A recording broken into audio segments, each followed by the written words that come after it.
tarefas que nos cabem, não devemos nos esquecer de que cabe ao cliente que nos contratou a responsabilidade efetiva por aceitar o jogo das propinas e financiá-las, a menos que o advogado faça parte do processo de corrupção de maneira consciente e livre. Se o cliente aceita e nos autoriza a entrarmos no jogo para defender seus interesses nos valendo dessas práticas, a princípio isso é problema dele. Ainda pesará sobre nós, entretanto, a questão ético-moral de nos inserirmos nessa ciranda de desonestidade, que cada um lida à sua maneira no foro da própria consciência. No entanto, estamos nos vendo surpreendidos por procedimentos que trazem a corrupção para dentro destas paredes, a macular todos os nossos currículos, expondo-nos a juízos perigosos e favorecendo que acabemos nos autodestruindo. O tom grave fazia o silêncio do ambiente ficar ainda mais pesado.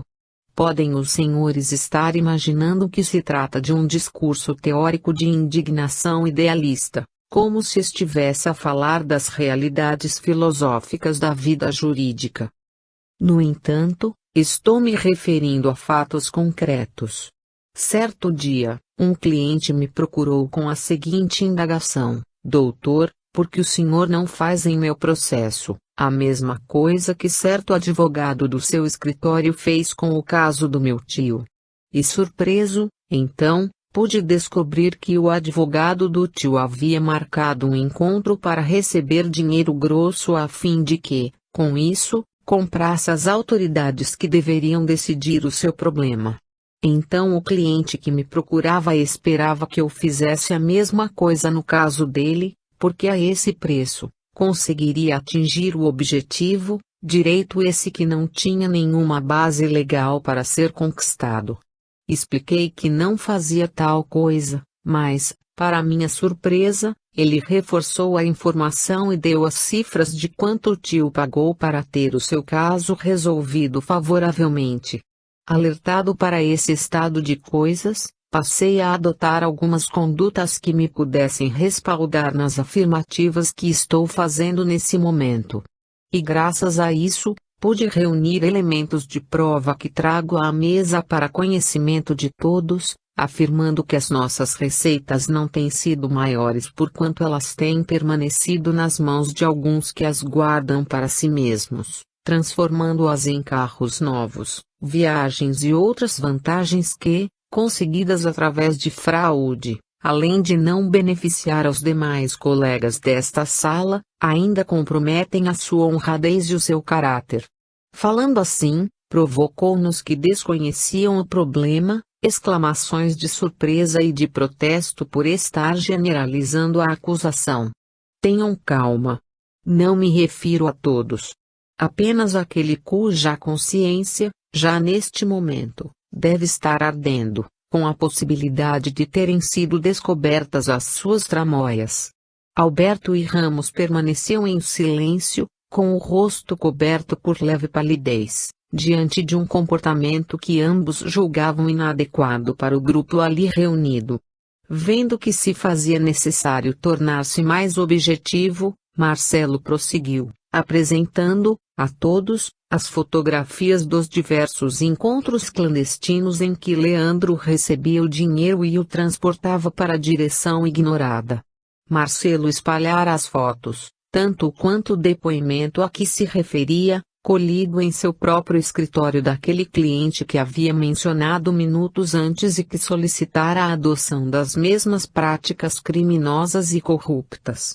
Os documentos iam chegando a todas as mãos, já que se ocupara de fazer tantas cópias quantas fossem necessárias. Imediatamente, todos os olhares se voltaram para Dr. Leandro, colhido pelos instantâneos fotográficos. Além disso, Marcelo havia tido cuidado de conseguir documentos que demonstravam a coincidência de datas entre o recebimento dos recursos e a compra de novos veículos, de alto custo, indícios importantes para a prova de que os recursos que obtivera junto aos clientes não haviam servido para nenhum tipo de conquista legal, mas, sim, para enriquecer o próprio chantagista, pessoalmente. Isso que estou mostrando corresponde à prova de algo, no mínimo, estranho na prática dos advogados deste escritório. Sempre respeitado por sua seriedade aparente, não posso imaginar que tenhamos nos permitido chegar a tal comportamento, cobrando-se daqueles que estão se conduzindo da melhor forma possível condutas que os que se acham acima de nós se esforçam em fraudar, descaradamente. E se, outrora, estive entre os que admiravam a capacidade profissional e os métodos de Dr. Leandro, depois de tudo isso e de outras coisas mais, acontecidas no interior dos escritórios, passo a lastimar a condição de pertencer a uma instituição que o tem como um dos mais importantes membros. A situação havia atingido o ponto mais delicado até aquele momento.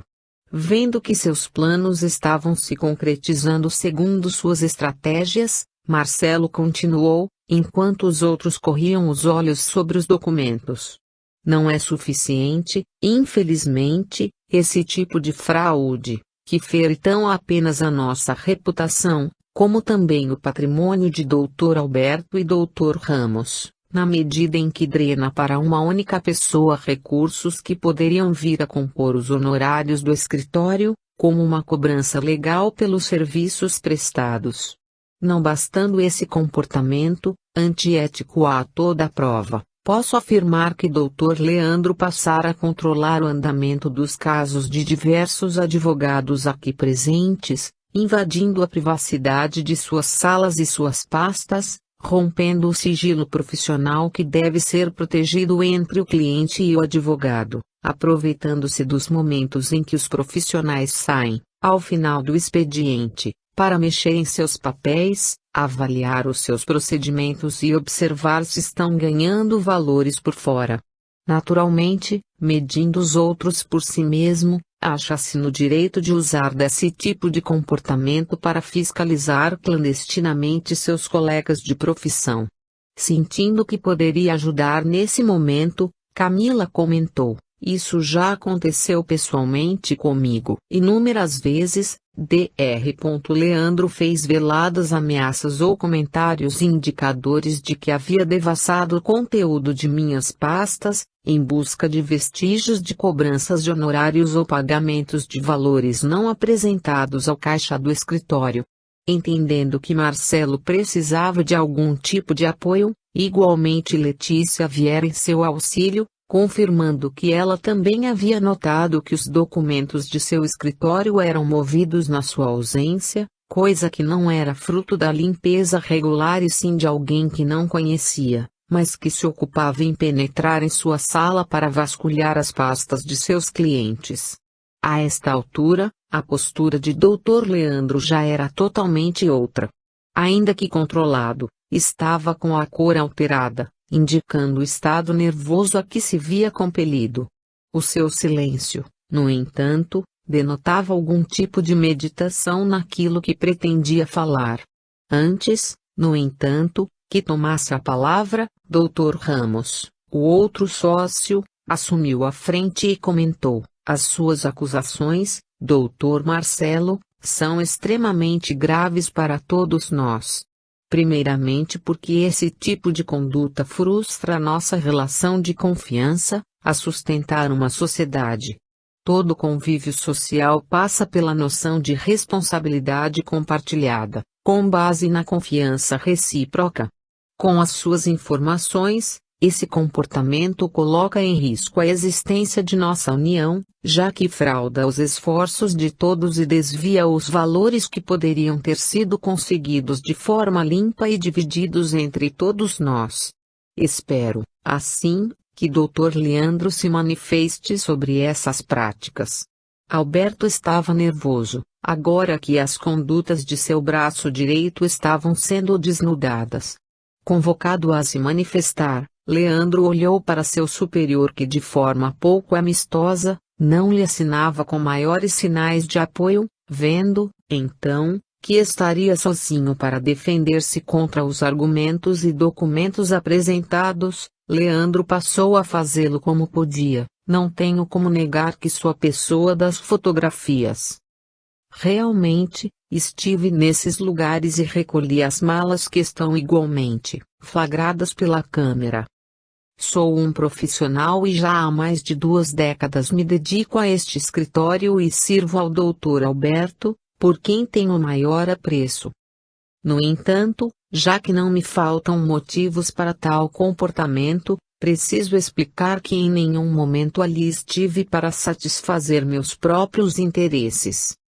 Estive nesses encontros, e não se limitaram apenas ao que estamos vendo nestas fotos, com o conhecimento do próprio Dr. Alberto, a quem o dinheiro se destinava.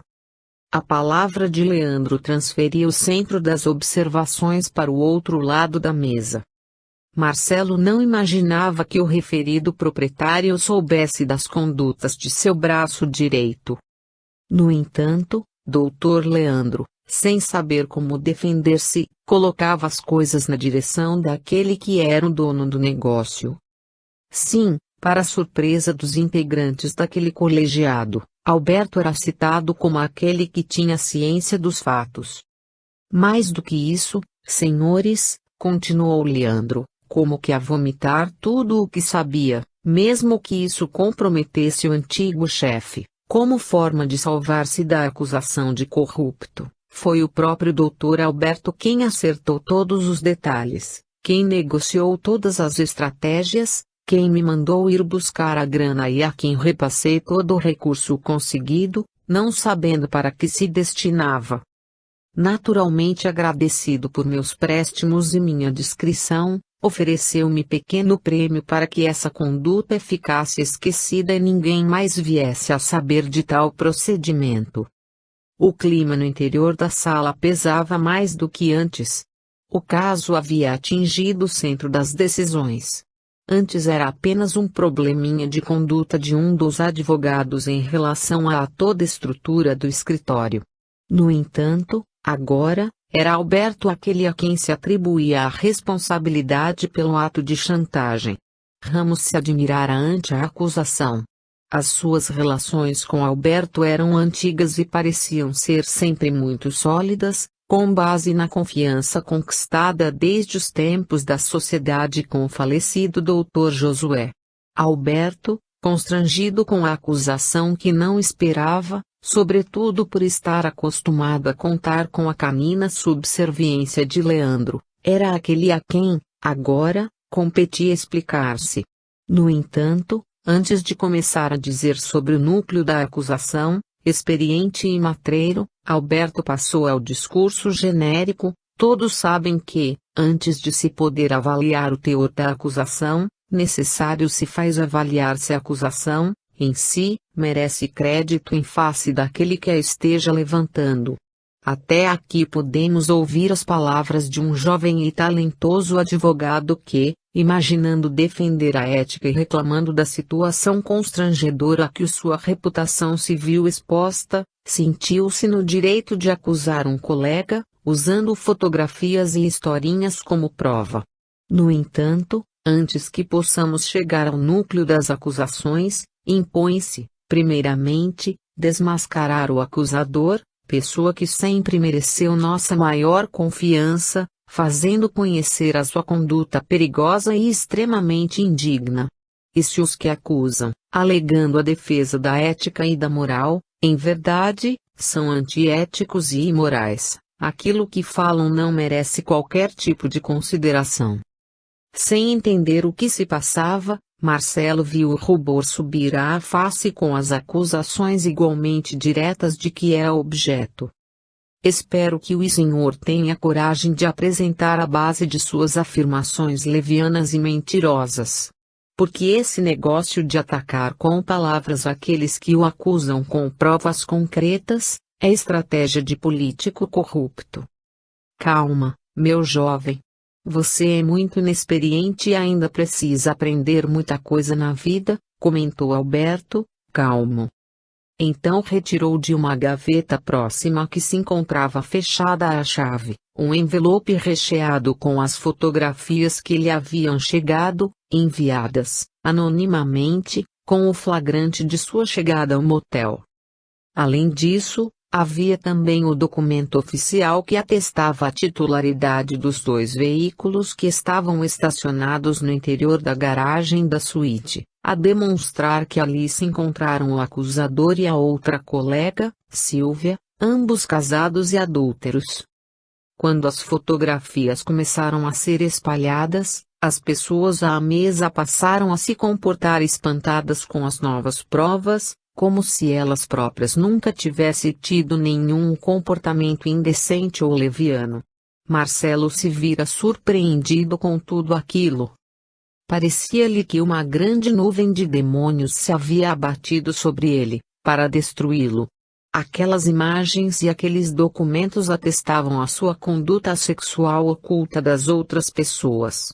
Não lhe passara pela cabeça que a autora daquelas denúncias era a própria esposa, que ele imaginava uma mulher superficial e interessada apenas em vestidos e em gastar o seu dinheiro.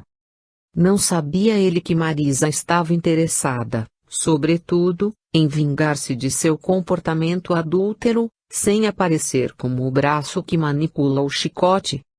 Estas fotografias são bastante reveladoras, por si mesmas, falou, altivo, Dr. Alberto, antegozando a desmoralização que produzia sobre o rapaz. Ao receber as fotografias em suas mãos, Silvia se deu conta de que estava diretamente envolvida naquele flagrante e, sem poder se conter, levantou-se, esbravejando. Que significa isso? Quem teve a ousadia de invadir minha privacidade e fiscalizar o que faço de minha vida? Não sabemos, doutora Silvia, respondeu, mais tranquilo e mais cínico, o proprietário que, agora, era quem acusava. Estas fotografias me chegaram sem apontar o remetente. No entanto, as imagens dizem mais do que as palavras e a sua reação atesta que, em verdade, os fatos se deram como as imagens revelam. Silvia, já abalada com a questão do aborto, circunstância esta que desejava manter oculta para que as aparências não a arruinassem, agora se via perigosamente exposta diante dos olhares de todos os colegas, já que sua conduta pessoal no ambiente de trabalho sempre havia sido moldada pela seriedade e pela firmeza moral na defesa dos postulados éticos. Como se explicar, agora, diante dos fatos estampados? Ela, casada, adulterando com Marcelo, o outro colega, igualmente compromissado? Entendendo o alcance da resposta de Alberto, voltou-se para Marcelo e, agressiva, disse: "Foi você quem fez isso? Você tem alguma coisa a ver com essa cachorrada? Não lhe bastava transar e desfrutar? Maldita a hora em que aceitei me deitar com você, pensando que fosse um homem." Em desequilíbrio, Silvia tremia e chorava ao mesmo tempo, demonstrando que não tardaria em atacar Marcelo com tapas e socos, caso não fosse contida em seu lugar. Marcelo, por sua vez, mal tinha tempo em se explicar para Silvia, porque a reação da colega produziu, imediatamente, uma idêntica reação em Letícia. A jovem, apaixonada por Marcelo, percebendo que o rapaz atraía com a outra, entendera que o moço estava mais interessado em usá-la do que em lhe corresponder ao interesse amoroso. Letícia era a mais frágil de todas, emocionalmente falando.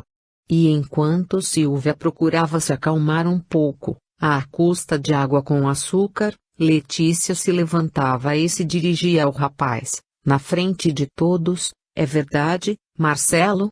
Enquanto você me beijava em meu apartamento, partilhando comigo os momentos de intimidade que só nós dois conhecemos, ao mesmo tempo você e Silvia se envolviam nessa pouca vergonha? Não posso acreditar no que vejo."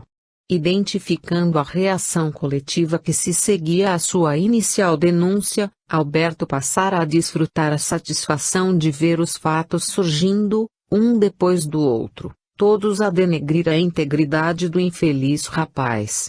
Aceso o pavio, agora era deixar que a explosão viesse. Letícia, em descontrole, não conseguira conter os comentários diretos. Em verdade, bem que eu não entendia direito o que é que você pretendia. No começo, pensei que fosse para livrar-se da solidão, diante de uma esposa pouco companheira.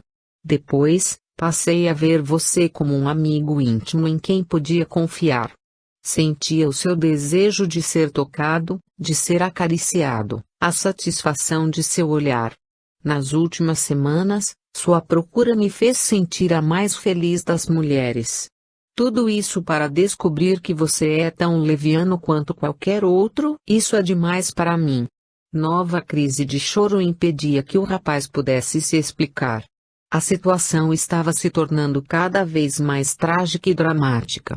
Marcelo não sabia como sustentar-se, agora, principalmente diante do olhar de Camila. A jovem a quem amava, a mulher que o conquistara e a quem pretendia impressionar com seus atos de bravura, agora a mirava diretamente, sem dizer nenhuma palavra. Seus olhos orvalhados, seu rosto triste eram o sinal de sua dor interior. Mas Alberto ainda não tinha acabado. Pelo que os senhores estão vendo, na verdade, o que nos parece claro é que o Dr. Marcelo, envolvendo-se com as duas colegas aqui presentes, as estava usando para desferir o golpe contra nosso Dr. Leandro. Mas como acreditar que possam ser verdadeiras estas suas acusações, que não sejam fruto de fatos perfeitamente explicáveis, se ele próprio está enterrado até o pescoço em uma trama que desrespeita duplamente o casamento, tanto dele quanto da doutora Silvia, além de envolver outra colega de escritório? Isso é que não tem explicação. Para colocar mais lenha nessa fogueira, o Dr. Ramos, que até ali se mantinha em silêncio, passou às mãos do sócio algo que havia mandado Clotilde buscar em seu cofre pessoal, na sua sala. Alberto, tenho isto que guardei já há algum tempo e que não julgava importante, já que não representa nenhum delito mais grave. Não acreditava precisar apresentar, mas, observando o rumo que as coisas tomaram, acho que pode compor o quadro da verdade real, como forma de podermos desmascarar os verdadeiros desonestos em nosso meio.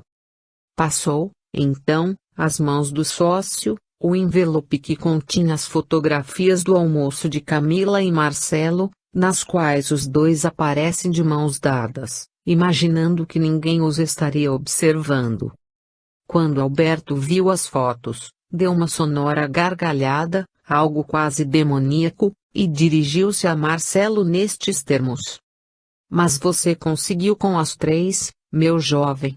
Bem que eu subestimei."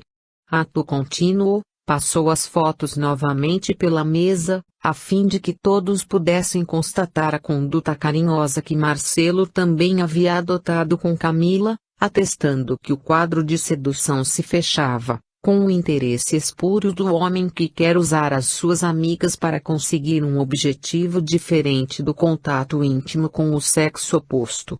Essa foi a paulada que faltava na reputação do moço. Quando as fotos chegaram às mãos de Camila, foi a sua vez de começar a chorar, diante da evidência de seu envolvimento afetivo com Marcelo. O rapaz não sabia o que dizer. Afinal, havia se dedicado a Camila por um sentimento verdadeiro, uma paixão que crescia a cada dia e que o fizera aceitar o risco que correra naquela tarde, noite em que acabara com a própria carreira profissional naquele escritório. Entrara triunfante e estava sendo arrasado. Leandro, o primeiro acusado, não sabia o que pensar de tudo aquilo. Diante da sucessão de corações femininos despedaçados, a demonstrar a astúcia de Marcelo aos olhos de todos os presentes, as denúncias contra sua pessoa pareciam coisa de criança. Ao mesmo tempo, havia desrespeitado uma tradição naquele escritório, ou seja, a de que o subordinado jamais acusava o superior pelas falcatruas, roubos e mentiras que testemunhava ou do qual participava. Isso porque, os negócios que existiam entre os donos do escritório, eram tão intrincados e estranhos que somente entre eles é que poderiam ser resolvidos, parecendo que ambos se roubavam mutuamente e, como um casal adúltero, mutuamente se perdoavam, continuando a trajetória de golpes e enganos, sempre contando um com o aval e apoio do outro. Por isso, Leandro sabia que, para se salvar das acusações, havia rompido a cadeia de silêncio e de obediência que mandava assumir os fatos e aceitar as consequências, antes de acusar aquele que o mantinha no posto baseado na lealdade e confiança irrestritas. Entre os diversos casos que eram do seu conhecimento, encontravam-se o desaparecimento de pessoas, a contratação da morte de desafetos ou de partes que dificultavam a solução de seus negócios. Leandro sabia que, no nível mais alto da administração do escritório, já não se discutiam as questões jurídicas nem as teses processuais elevadas.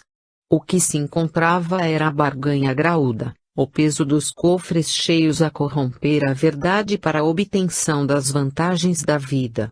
Nesse nível de influência, ambos os donos teciam a teia de interesses para agradar certas autoridades venais que faziam parte do amplo esquema da organização, implantado no mundo através dos representantes corruptos e igualmente abjetos que lhes prestavam serviço.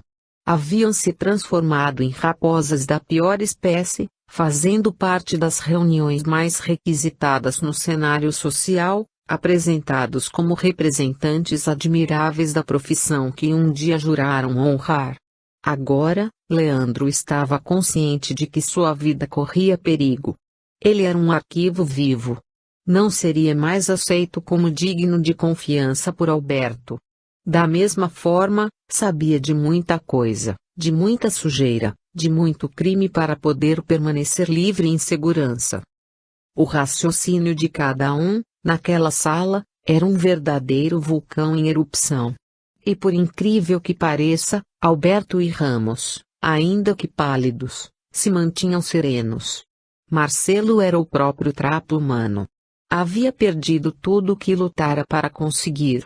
Não poderia mais se manter naquele ambiente e, provavelmente, naquela cidade, teria muita dificuldade de se sustentar como advogado em outro escritório. Isso porque os dois sócios principais saberiam espalhar nas diversas rodas de advogados a versão de sua desonestidade, de seu comportamento indecente, a ponto de estar certo de que não encontraria outro escritório para começar sua vida, mesmo que do zero. Precisaria sair da cidade, abrir seu próprio negócio, sem contar com nenhum cliente. Além do mais, não sabia qual o risco de vida que estava correndo. Muita gente, naquela sala, agora, estava suficientemente prejudicada para não desejar a sua morte como forma de se vingar de seu comportamento temerário. Silvia descobrira, igualmente, que ele usara todas as mulheres para, segundo sua mente astuta, derrubar Leandro. Ela também não tinha mais condições de permanecer naquele lugar. Letícia era mais perturbada, nos arroubos de seu afeto traído, sem conseguir medir a amplitude das consequências dos atos do rapaz. Camila, humilhada publicamente, jamais havia imaginado que, naqueles meses em que se envolvera com ele, pudesse estar sendo mais apenas um pequeno peão no tabuleiro que Marcelo manipulava. Leandro, por causa dele, perdera tudo, inclusive sossego, enquanto que Alberto e Ramos poderiam estar em crise, exatamente como fruto de suas denúncias, caso um não se explicasse e o outro não aceitasse as explicações. Marcelo, por sua vez, descobria um mundo cruel, longe daquele pequeno cenário que pensava poder construir segundo seus próprios interesses. Se, no plano material, as coisas estavam indo na direção descendente rumo ao abismo, no plano espiritual tudo estava sendo visto e sentido com uma euforia eletrizante e incomum. O presidente dominava a cena. Ali comungavam mais de 20 centenas de entidades perturbadoras que, como falamos, Haviam sido convidadas pelo líder a fim de desfrutarem da satisfação e do gozo propiciado pela vingança bem conduzida. Enquanto a cena terrestre ia se desenrolando, o presidente atuava sobre as partes, intuindo-as através de fluidos escuros e fios magnéticos, colocados em suas mentes, para que soubessem agir no sentido de se estabelecer a confusão e facilitar a ruína daquele grupo. Estamos assistindo aos últimos dias dessa maldita estrutura, vociferou a entidade líder, assumindo uma forma desagradável para o olhar de todos. Parecia que o ódio, longamente represado, se expressava, agora, de forma potente, na manipulação de todas as suas forças para o cântico final da destruição com que pretendia saciar sua sanha de vingança. De suas mãos partiam raios agressivos na direção de todos os ali reunidos, porque a pretensão do presidente era ferir, antes de acabar com aquele núcleo. Sem entender bem o que acontecia, um dos mais achegados participantes daquele conclave, ponderou. Mas, presidente, esse grupo não nos tem sido útil nos processos de perseguição? Por que destruirmos quem nos tem servido tão bem aos interesses? Esse é um caso pessoal que hei de resolver para que os bandidos jamais possam sair ilesos. E minhas decisões não devem ser questionadas. Entendendo que não poderia esperar maiores explicações, o agente maligno que se posicionava ao seu lado calou-se, esperando o desenrolar dos fatos. Enquanto todos se divertiam, a cada novo lance e nova revelação, projetando os estiletes de ódio na direção de Leandro, Marcelo, Silvia, Letícia, Camila e dos demais participantes, o presidente se deixava exaltar pela vingança longamente sonhada, alinhavada passo a passo, usando a invigilância de todos e a falta de elevação de seus ideais para que ela lograsse ser concretizada naquela tarde. Todas as entidades que estiveram envolvidas nos passos preparatórios lá se encontravam assistindo.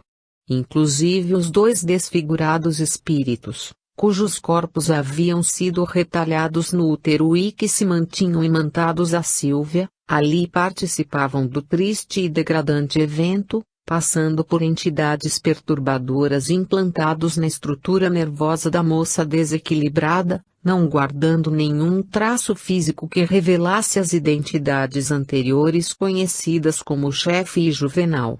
Eram os filhos recusados, a gritarem nos ouvidos espirituais de Sílvia as acusações grotescas, ao mesmo tempo em que, momentos depois, sussurravam-lhe chamamentos filiais, invocando-lhe a proteção materna. Eram dois dementados acoplados a uma que se encaminhava, igualmente, para o desequilíbrio, principalmente agora que a sua conduta leviana fora revelada diante de todos os olhares. Esse fato que, na vida de muitas pessoas, nenhum arranhão produz na estrutura psicológica, em Sílvia, debilitada pela prática do aborto recente, chegara como um novo choque sobre um equilíbrio mental já desmantelado, inclusive com a conexão nociva dos espíritos sofredores e vingativos que a assessoravam. Jefferson, o perseguidor de Luísa e de Marisa, vira-se prestigiado com um assento de honra, nas proximidades do presidente, em decorrência de sua habilidade em manipular o pensamento vingativo e os baixos sentimentos da esposa de Marcelo para enviar as fotos ao escritório. Gabriel, ainda oculto das atenções e suspeitas, se punha ao lado de Letícia, tentando manter o equilíbrio da jovem, a fim de um padrão de forças menos destrutivo, o que era difícil para seus esforços, naquela contingência.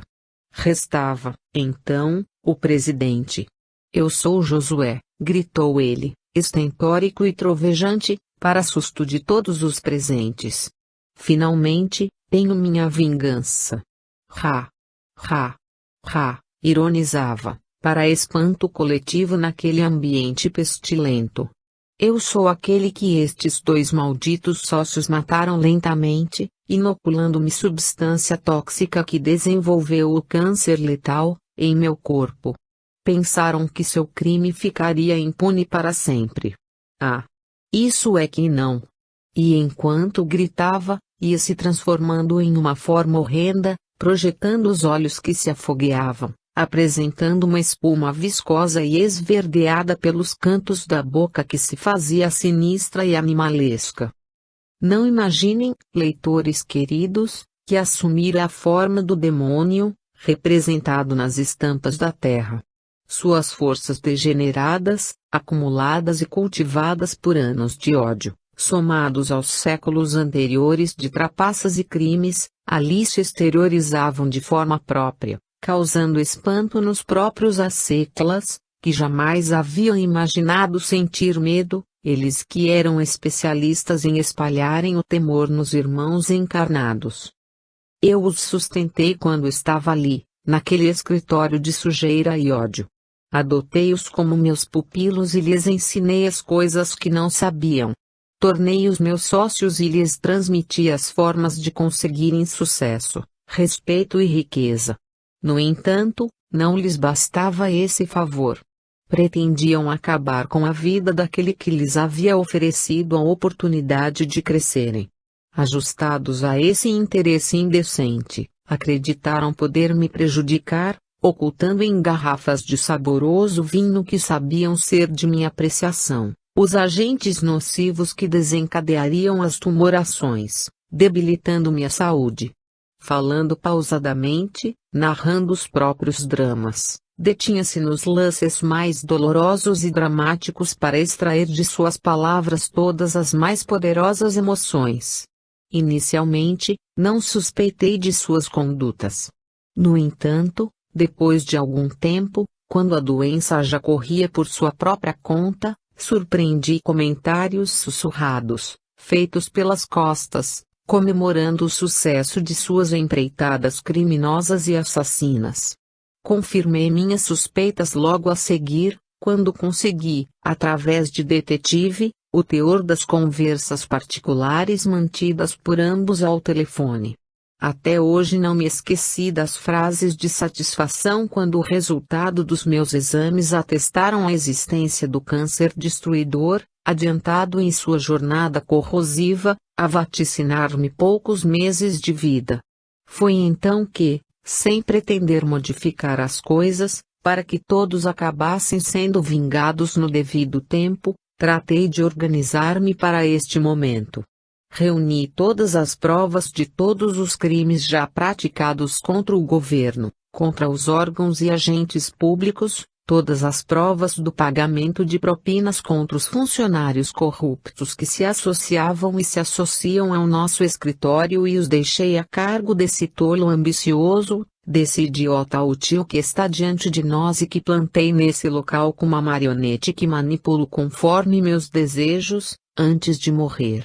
Assim que descobri toda a tramóia contra a minha posição de sócio principal, eu mesmo o levei para o escritório, na minha frente. Os dois sócios, fingindo-se de amigos devotados, se demonstravam compungidos com minha enfermidade.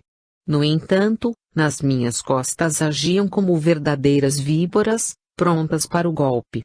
Marcelo passou a ser meu homem de confiança nessa estrutura.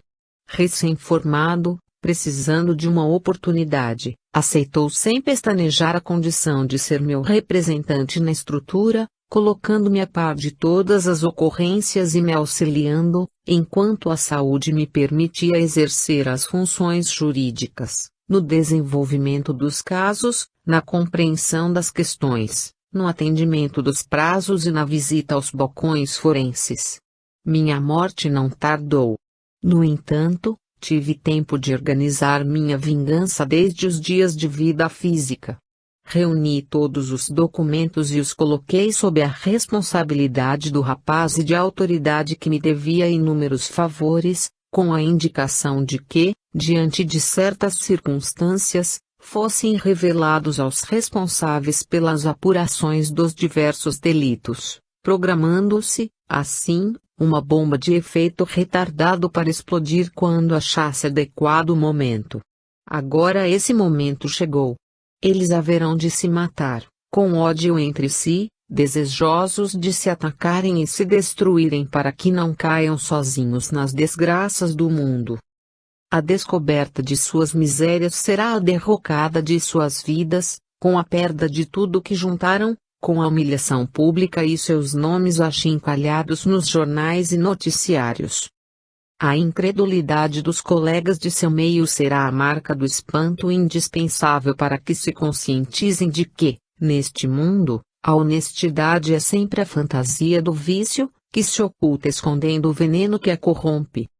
Que se desmoralizem os virtuosos de ocasião como esse tolo que me serviu de instrumento, que acabou desmoralizado pelas próprias fraquezas, tão facilmente manipuláveis.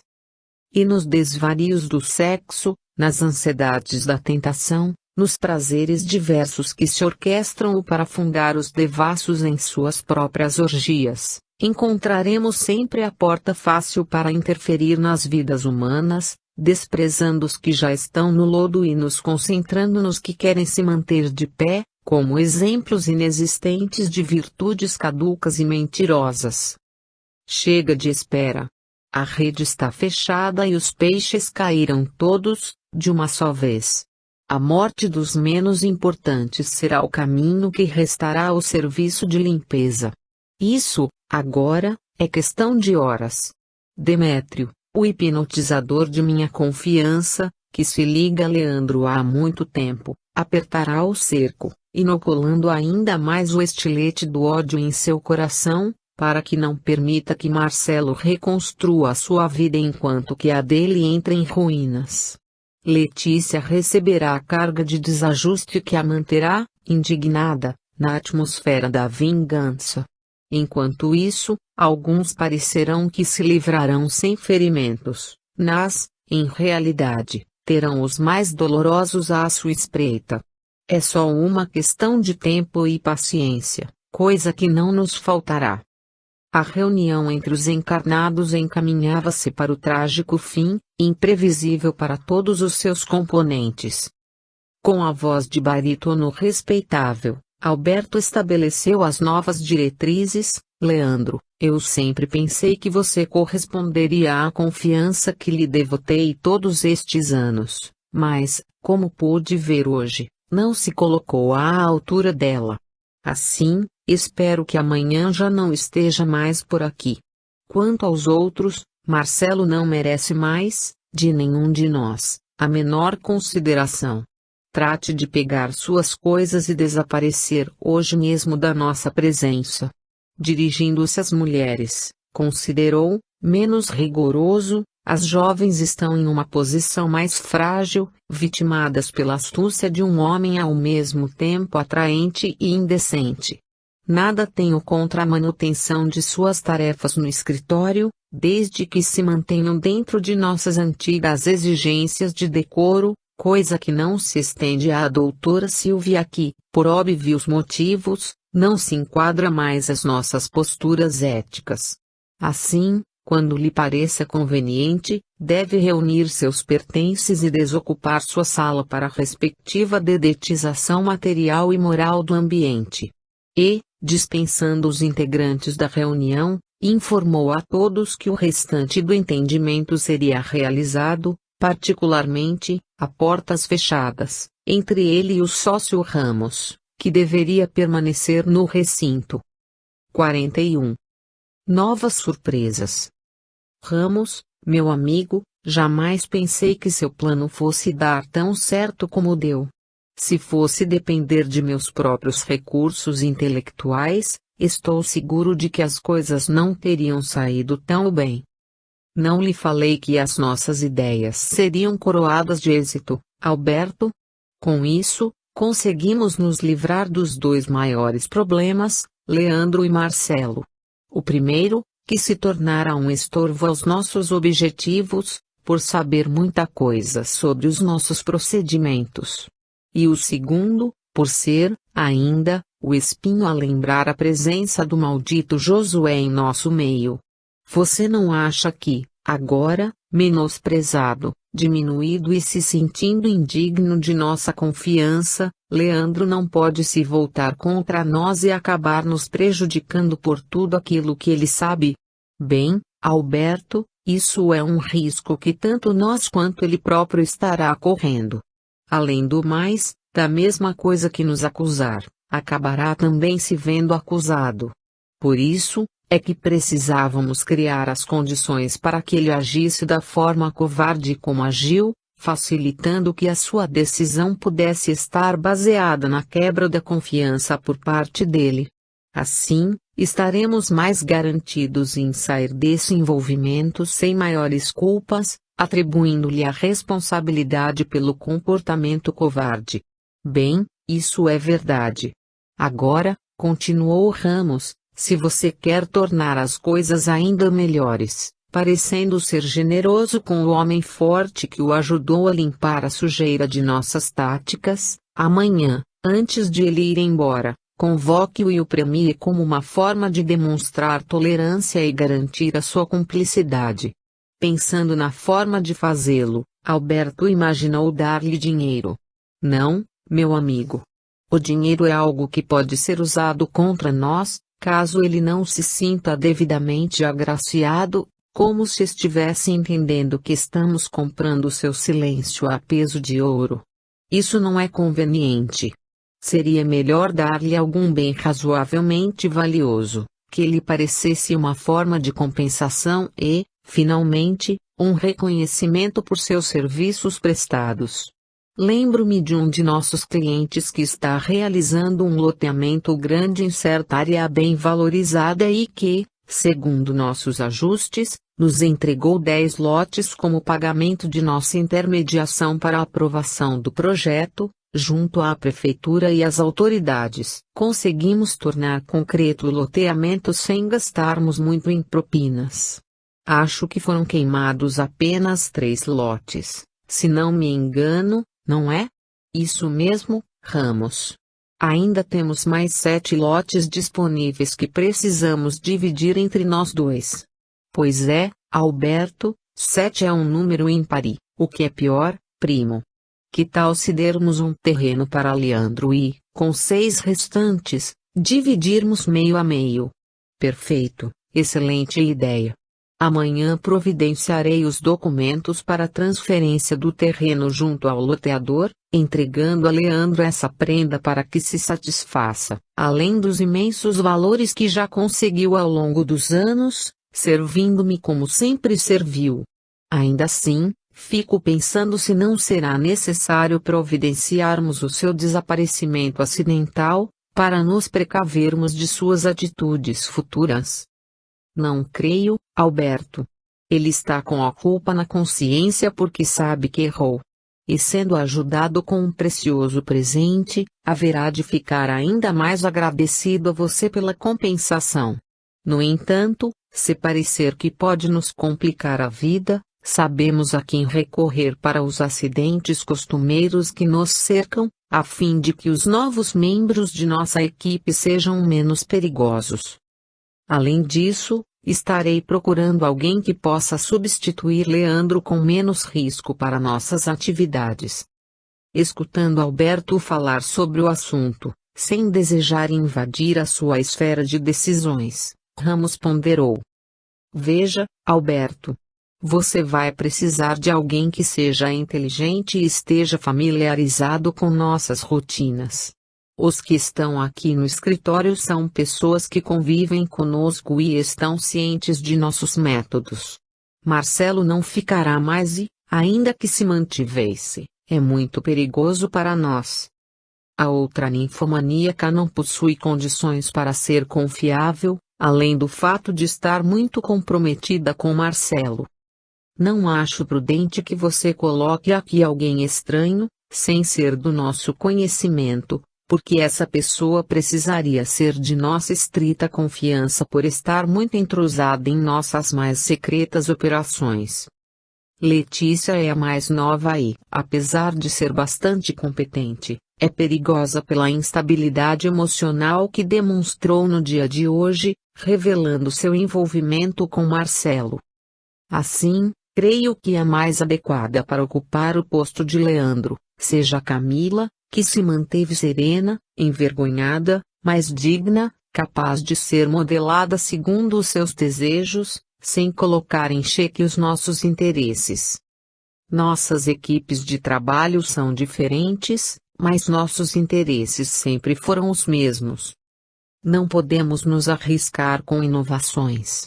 Ouvindo as ponderações de Ramos, a quem aprender a admirar pelas soluções eficazes que sempre conseguia sacar da manga da camisa para resolver pendências complicadas, Alberto perguntou: você acha mesmo que Camila reúne condições para ocupar o lugar de Leandro? Creio que inteligência não lhe falta, ao mesmo tempo em que autocontrole tem sido uma das mais claras virtudes ao longo destes anos, aqui no escritório. Agora dependerá de você saber ensiná-la como é que a orquestra toca. Ela não é tola. Acho que já está inteirada de muita coisa mesmo sem a gente ter revelado. Parece ser uma pessoa ambiciosa e inteligente, dona de uma vontade decidida, que muito poderá ajudar nossos objetivos. Por esse ponto de vista, as coisas parecem que podem ser ajustadas. Pense, Alberto. Vamos fazer o velho joguinho de fingirmos indignação para os que nos veem lá fora, até que as coisas se organizem, deixando para as próximas semanas a retomada dos nossos entendimentos diretos. Combinado. Hoje, entretanto, espero você para um jantar de comemoração lá em casa. Tudo bem, às 9 estou por lá? No plano espiritual, a reunião dos perseguidores caminhava para o final, com as demonstrações de poder do presidente intimidando a todos os que se congregavam ao seu redor. Faltava apenas que se ultimasse o golpe final contra Marcelo, coisa que Demétrio estava, já, encarregado de fazer.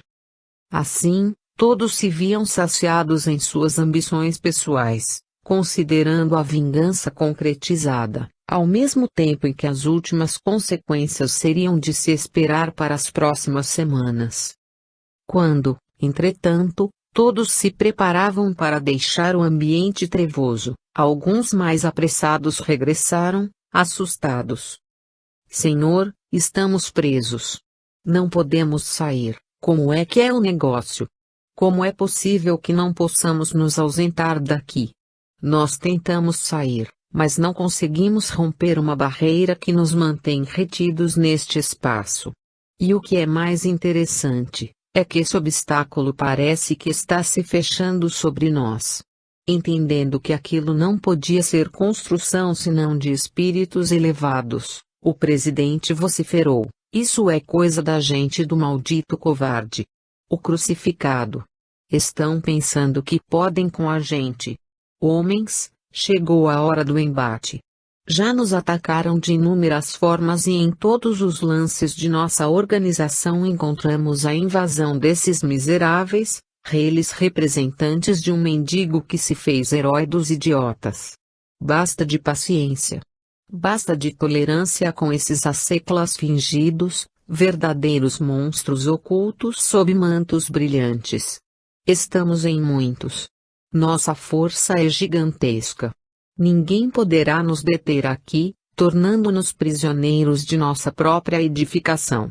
Unamos nossas forças, agora, para que as lutas desse instante possam, por fim, desajustar as prepotentes linhas de ataque dos representantes do Cordeiro, envergonhando-os para sempre. Vamos, a ódio contra esses impostores. E a sua convocação produzira, num primeiro momento, uma onda de selvagem euforia, como nos antigos tempos de guerras, quando os comandantes exaltavam suas tropas para a batalha sangrenta que os esperava logo mais. Vamos ao ataque, lutemos contra esses covardes que nos querem prender, dizendo que são criaturas que nos respeitam os direitos. Que respeito existe quando se impede que exerçamos nosso direito de ir aonde quisermos? Isso mesmo. Ataquemos esses lobos disfarçados de bonzinhos. E a algaravia continuava, nas arruaças que tornavam aquele ambiente ainda mais desajustado, agora numa mistura de coragem e medo, arrogância e temor. O presidente, envolvido pelos que compunham sua corte, se mantinha ao centro, enquanto que todos os outros que lhe sustentavam a empresa de ódio e terrorismo espiritual se conglomeravam ao redor, já que não mais podiam ausentar-se do lugar. Pareciam buscar a segurança do senhor feudal dos antigos tempos da Idade Média, correndo para a fortaleza onde se ocultariam dos ataques adversários. Josué, na condição de presidente, precisava dar a todos a segurança de uma resposta que mantivesse alto moral do grupo, como a prepará-los para a luta através de suas próprias demonstrações de coragem. Pensam, vocês que se valem da invisibilidade, que nós os tememos. Aqui estamos há milênios, dominando os idiotas pelo culto aos prazeres, pelo entrosamento com suas orgias, pelo desfrute de seus vícios numerosos que jamais desejam deixar. Aqui dominamos aqueles que nos amam, que nos querem como seus amigos, que repudiam a influência luminosa, que não desejam seguir com a claridade, mas, ao contrário, sonham em abraçar o convite ao prazer, ao sexo depravado e insaciável.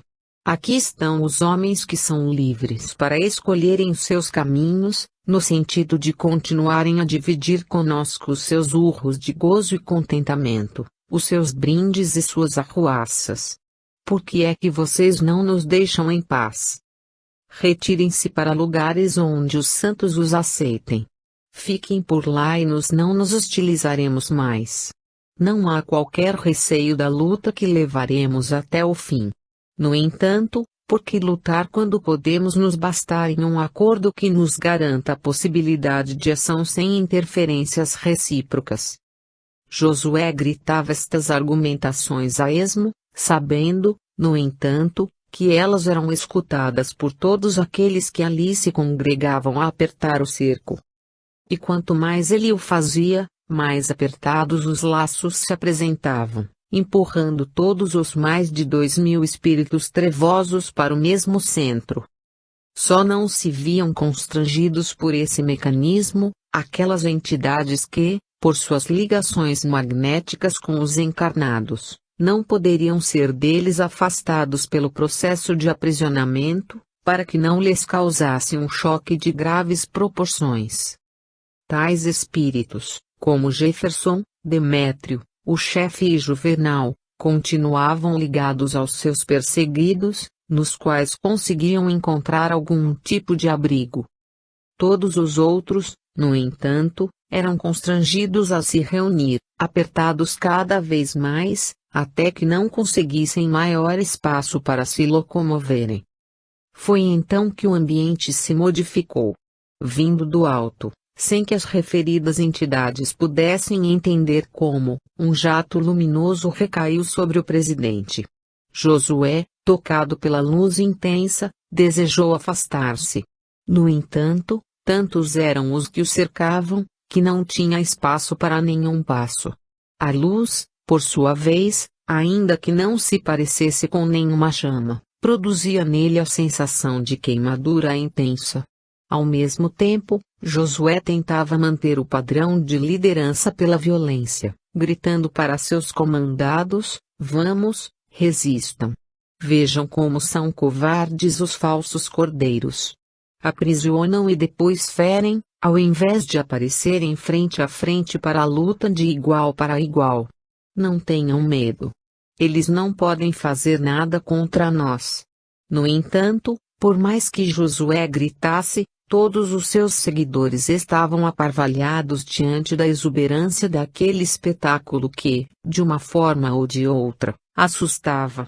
Enquanto Josué tentava proteger-se da luz intensa, usando as capas escuras com as quais se envolvia, aqueles que o rodeavam também sofriam a mesma sensação, o que os obrigava a se afastarem do centro, para deixar o presidente sozinho, suportando a sensação de fogo diretamente sobre o perispírito densificado como se fosse a própria carne. Foi então que uma voz trovejante e doce se fez ouvir: filhos, a hora é chegada em que o rebanho será separado. O trigo bom e sádio, suportando a companhia do joio pobre e doente deve ser resgatado. Milênios foram gastos para a preparação da colheita. Agora, aqueles que tiveram oportunidades para se regenerarem estão sendo chamados a que se definam. Sem a regeneração adequada, o joio continuará joio, condenando-se ao fogo que o depurará ao longo de outros milênios. No entanto, a bondade soberana que nos governa não deseja ferir, senão educar.